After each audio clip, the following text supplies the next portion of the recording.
IFO Vaucluse votera pour le rapport d'activité et financier. En effet, dans le Vaucluse, nous sommes fiers de notre syndicat national quand il s'oppose à la marche à la guerre dans laquelle Macron cherche à engager notre pays. Camarades, la guerre, c'est le meurtre de masse, la torture, le viol, la famine. Nous refusons ce projet.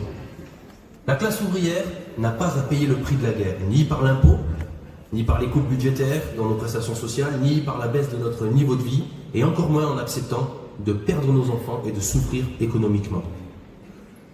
À nos yeux, il faudra intensifier notre action à ce sujet, et les Vauclusiens répondront présents localement contre les classes dépenses et pour toute initiative d'ampleur nationale. Camarades, ce n'est pas une fois que la guerre aura éclaté pour la France qu'il faudra commencer à s'y opposer. Le SNUDIFO Vaucluse a participé au meeting contre la guerre du 5 octobre dernier. Mes camarades, lutter pour la paix aux côtés d'autres organisations ne veut pas dire que l'on se soumet à leur volonté. La guerre est à nos portes, le risque est grand, et l'histoire s'écrit sous nos yeux. Serons-nous spectateurs impuissants ou bien acteurs de la paix?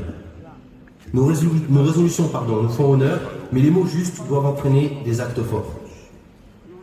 Nous sommes également fiers de l'action de notre syndicat national quand il agit contre le génocide en cours à Gaza, où le gouvernement de Netanyahou a ciblé des écoles pour tenter d'éradiquer toute possibilité d'avenir aux Palestiniens. Comment rester muet face à cette tentative d'effacement d'un peuple à laquelle nous assistons sur nos téléphones portables au quotidien depuis plus de 2 ans? Moi, je ne pensais pas voir un jour des gens brûlés vifs ou voir la tête d'un enfant vidée jusqu'au cou. Ce qui se passe à Gaza aujourd'hui peut être infligé ailleurs demain. Au sujet de l'inclusion systématique, nous saluons le travail mené par le SN, par la Fédération et par notre camarade Jérôme Thébault. Poursuivons son action, car les gouvernements de Macron poursuivent leurs attaques. Le Vaucluse expérimente cette année les passes, qui n'apportent aucune solution aux 200 élèves en attente d'une place en institut spécialisé et qui sont scolarisés par défaut en classe ordinaire. Cette inclusion systématique est la première préoccupation des collègues. Nous ne pouvons pas les laisser aller au travail la boule au ventre. Il nous faut reprendre la main et dicter notre propre tempo.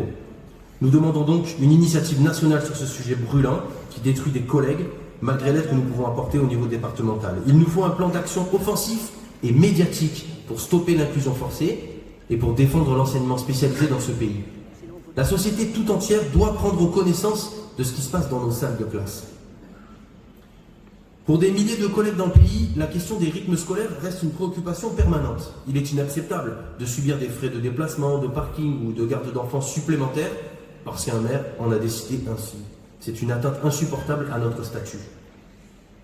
Les syndicats départementaux concernés ont besoin d'une campagne nationale pour mettre fin à l'ingérence des élus locaux au sein de l'éducation nationale.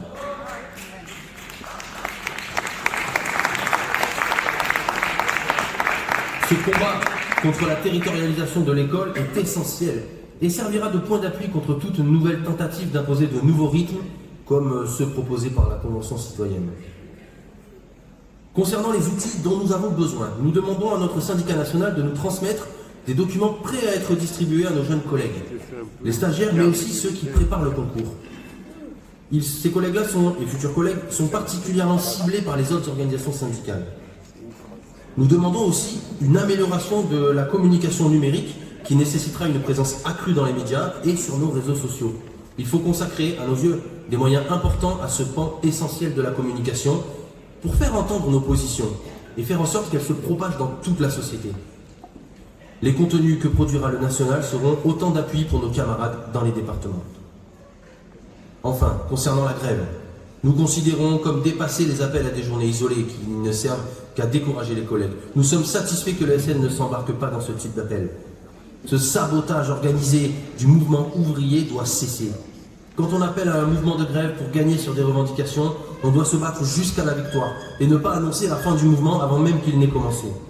À ce sujet, nous rejetons également l'unité syndicale pour l'unité syndicale et les calendriers dictés par la CFDT et la CGT qui sont de véritables pièges et machines à perdre, comme nous avons tous pu le constater en 2023 lors de la bataille contre la réforme des retraites. Camarades, vous avez le soutien de vos camarades du Vaucluse qui attendent une intensification de la lutte. Vive le SNUDIFO, vive la FNAC FPFO et puis la CGT Force ouvrière.